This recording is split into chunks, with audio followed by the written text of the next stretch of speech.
Assalamualaikum warahmatullahi wabarakatuh kepada para pioner semua yang ada di Kabupaten Lumajang dan yang ada di Kabupaten Jember dan yang ada di seluruh pelosok Nusantara.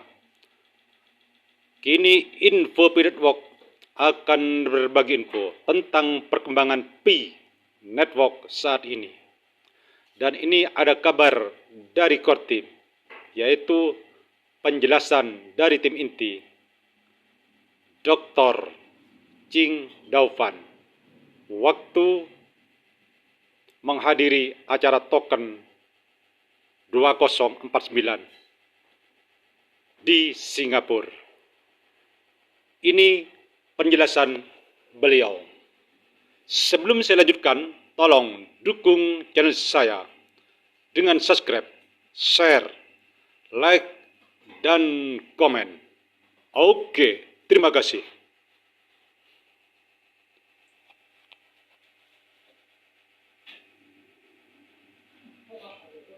Halo semuanya. Senang sekali bisa hadir di sini. Saya Chungdan, salah satu dari 2 pendiri Pi Network. Ini pertama kalinya kami menghadiri token 2049. Meskipun Pi telah menjadi blockchain lapisan pertama yang telah dibangun dan dikembangkan selama lebih dari 6 tahun, kami mengambil pendekatan yang sangat berbeda terhadap kripto dan pembangunan untuk waktu yang lama sebelum dibuka. Sebenarnya, kami baru saja membuka jaringan pada bulan Februari dan mungkin saat itulah banyak dari Anda mendengar tentang Pi Network.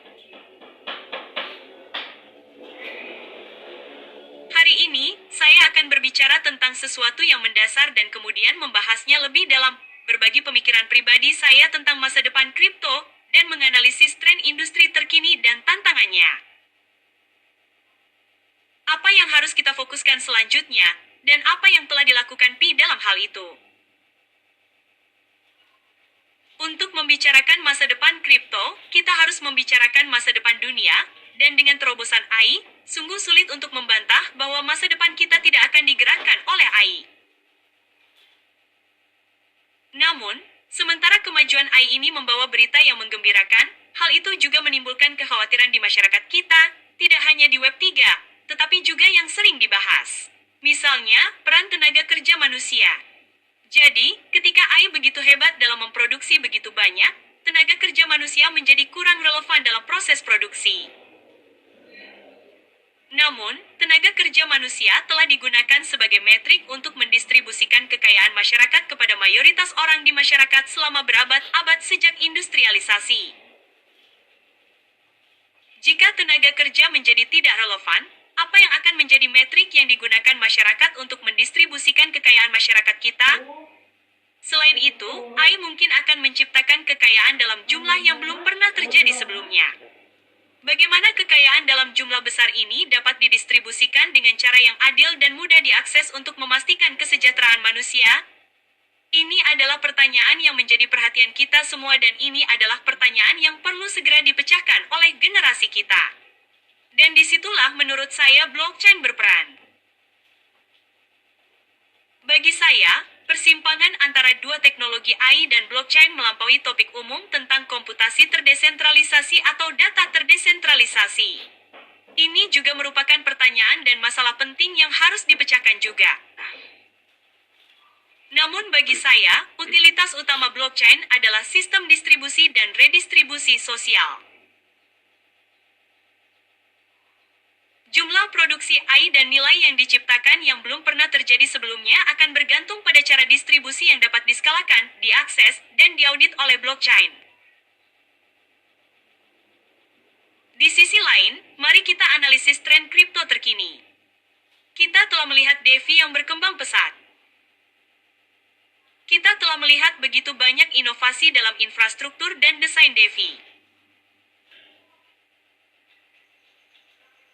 Namun mekanisme yang dulunya eksklusif bagi orang-orang yang memiliki modal, orang-orang dengan uang atau lembaga dan orang-orang lelah tertinggal dalam memasuki mekanisme penangkapan nilai dunia pada gelombang terakhir. Mereka ingin berpartisipasi lebih awal dan mereka ingin berpartisipasi dengan ketentuan yang adil. Jadi itulah yang benar-benar ditunjukkan oleh Devi yang berkembang pesat, keinginan publik untuk berpartisipasi dalam proses penangkapan nilai dunia. Apakah ini terdengar seperti prestasi yang familiar bagi masalah yang diajukan AI? Fakta bahwa Devi mendistribusikan nilai dengan melampaui tenaga kerja, ketergantungan pada tenaga kerja sebagai metrik, dan itulah mengapa saya pikir blockchain adalah solusi yang dapat diskalakan untuk menangani masalah yang diciptakan AI. Namun, saat ini ada masalah besar dalam kripto. Tidak ada nilai real yang bisa ditangkap untuk sebagian besar mekanisme D5. Ada beberapa, tetapi untuk sebagian besarnya, tidak ada peningkatan nilai bersih. Tidak ada penciptaan nilai aditif. Proses-proses ini sebagian besar untuk ekstraksi nilai.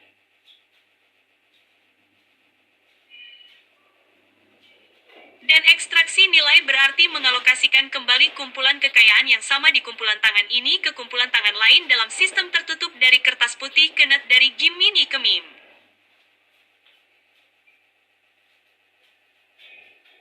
Kereta Devi hanya menekan waktu dan upaya yang dibutuhkan untuk meluncurkan token yang dapat diakses oleh publik. Bagaimana cara mengatasi masalah itu? Kita perlu beralih dari fokus transaksi likuiditas ke fokus utilitas karena peningkatan nilai bersih real hanya akan datang dari kasus penggunaan dan utilitas real. Dan umumnya hanya ada dua jalur untuk itu. Yang pertama adalah memindahkan produksi yang ada di rantai. Yang kedua adalah membuat produksi baru langsung di rantai. Untuk yang pertama, memindahkan produksi yang ada di rantai.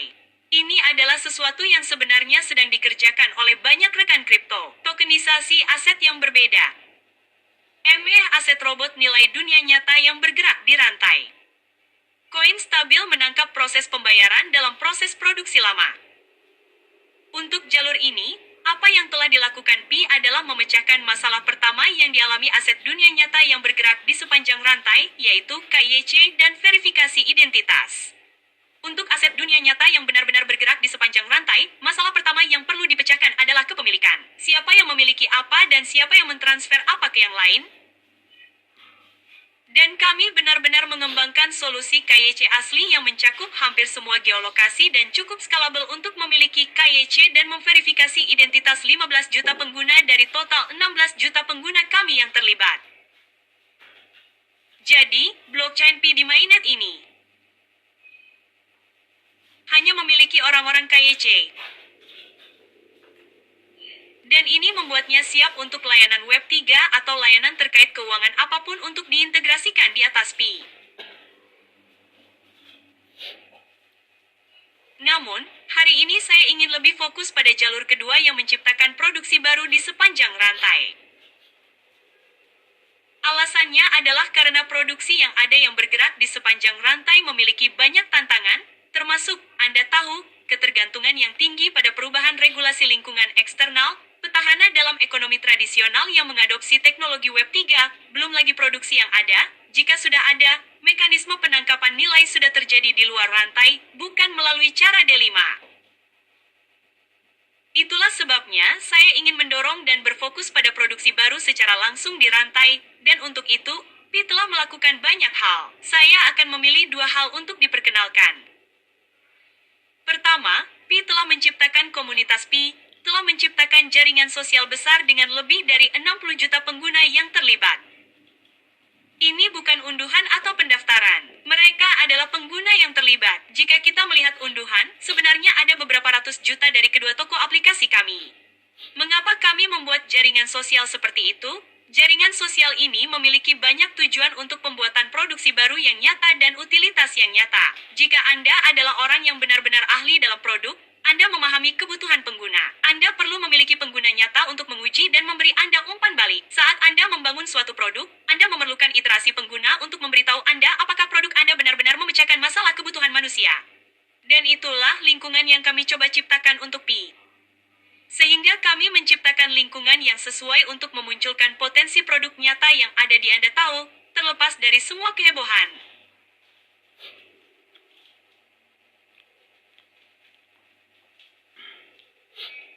juga benar-benar telah merangkul revolusi AI. Alasannya adalah kita tahu AI akan mengubah dunia dan kita tahu bahwa aplikasi yang kita gunakan saat ini akan sangat berbeda.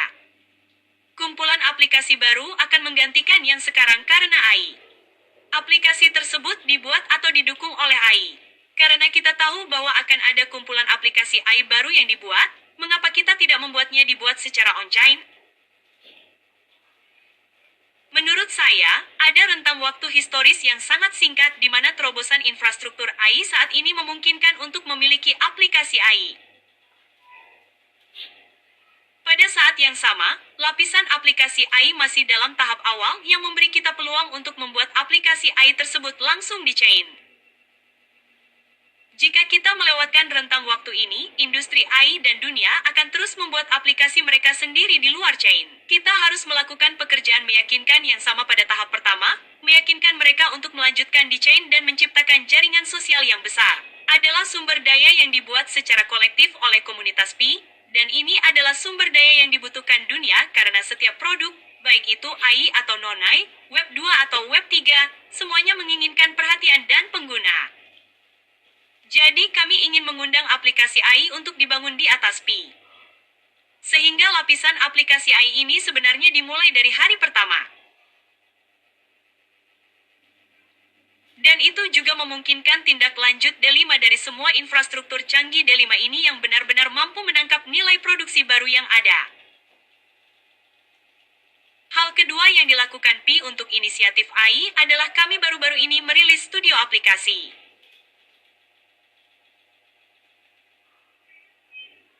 Studio aplikasi sebenarnya adalah platform yang dirilis Pi untuk memungkinkan orang-orang non-teknis dapat membuat aplikasi, tidak hanya membuat aplikasi, tetapi juga menyebarkan aplikasi dan diakses oleh pengguna. Ini adalah satu alur pembuatan produk yang utuh.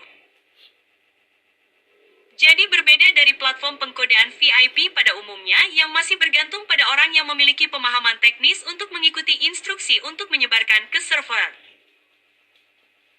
Dalam platform ini, orang non-teknis benar-benar dapat menggunakan antarmuka pengguna untuk menyebarkan aplikasi tersebut ke server. Jadi, ia mengubah kode menjadi produk dan lebih dari itu, bagaimana kita dapat mengubah produk menjadi bisnis? Kami menyediakan akses ke pengguna aplikasi ini secara langsung di jejaring sosial Pi. Dengan melakukan itu, kami membuat alur ini untuk memfasilitasi penggunaan AI guna membantu orang-orang non-teknis agar dapat memiliki dan menjalankan bisnis daring.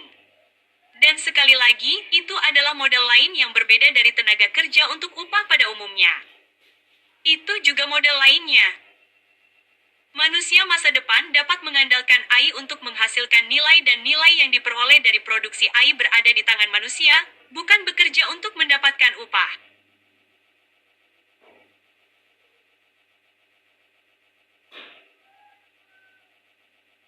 Sekarang kembali ke tingkat tinggi tentang industri. Seperti yang saya sebutkan, kita perlu memiliki penciptaan nilai tambah dan utilitas perlu benar-benar menindaklanjutinya sehingga kita benar-benar dapat mencapainya. Sehingga semua DeFi terdesentralisasi yang canggih ini masuk akal. Namun, kita sebenarnya memiliki tantangan yang sangat besar. Bagi saya, tantangan ini berasal dari kekuatan super DeFi yang sama. Apa maksud saya? Kekuatan DeFi sebenarnya menciptakan distorsi insentif yang menghambat pembangunan dan inovasi utilitas. Yang saya maksud adalah orang-orang di dunia kripto memiliki akses yang terlalu dini dan terlalu singkat ke sejumlah besar kekayaan.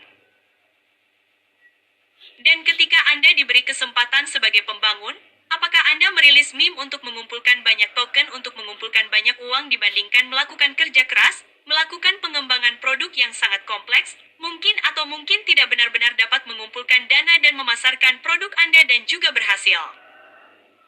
Apa yang akan Anda pilih? Anda akan memilih perputaran yang lebih cepat. Anda akan memilih untuk memilih cara yang mudah. Namun, penciptaan nilai selalu lebih sulit daripada ekstraksi nilai. Penciptaan nilai bergantung pada inovasi produk yang membutuhkan waktu, usaha, dan ketekunan. Dan dalam industri kita, jika budayanya selalu, Anda tahu, memfasilitasi, memberi insentif untuk keuntungan jangka pendek, sedikit usaha, lalu siapa yang tersisa untuk melakukan kerja keras? Dan itulah mengapa saya mengatakan kekuatan Super Devi, kripto saat ini tidak selaras untuk tidak memfasilitasi penciptaan utilitas. Dan ini juga memiliki aspek masalah lainnya, termasuk kutukan sumber daya. Memiliki banyak sumber daya di awal sebenarnya memaksa tim untuk mengoptimalkan sumber daya demi kesuksesan atau kesalahan arah bakat yang mengarahkan banyak bakat industri untuk memecahkan masalah seperti cara berdagang lebih cepat dan lebih cerdas. Jadi, di sini kita tidak hanya perlu membuat D5 dapat diakses, tetapi juga memastikan bahwa alat-alat Devi yang hebat selaras untuk menciptakan utilitas, karena utilitas dan inovasi produk yang nyata adalah keberlanjutan kripto, karena siklus akan habis, narasi akan habis, pada akhirnya, apakah industri ini menghasilkan nilai bersih atau tidak, dan saya pikir teknologi Web3 akan benar-benar mengalami gangguan ketika kekuatan super kripto selaras dengan arah yang benar untuk penciptaan utilitas.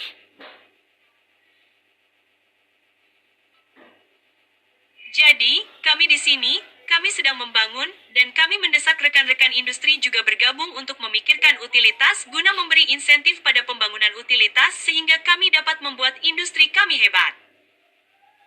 Terima kasih.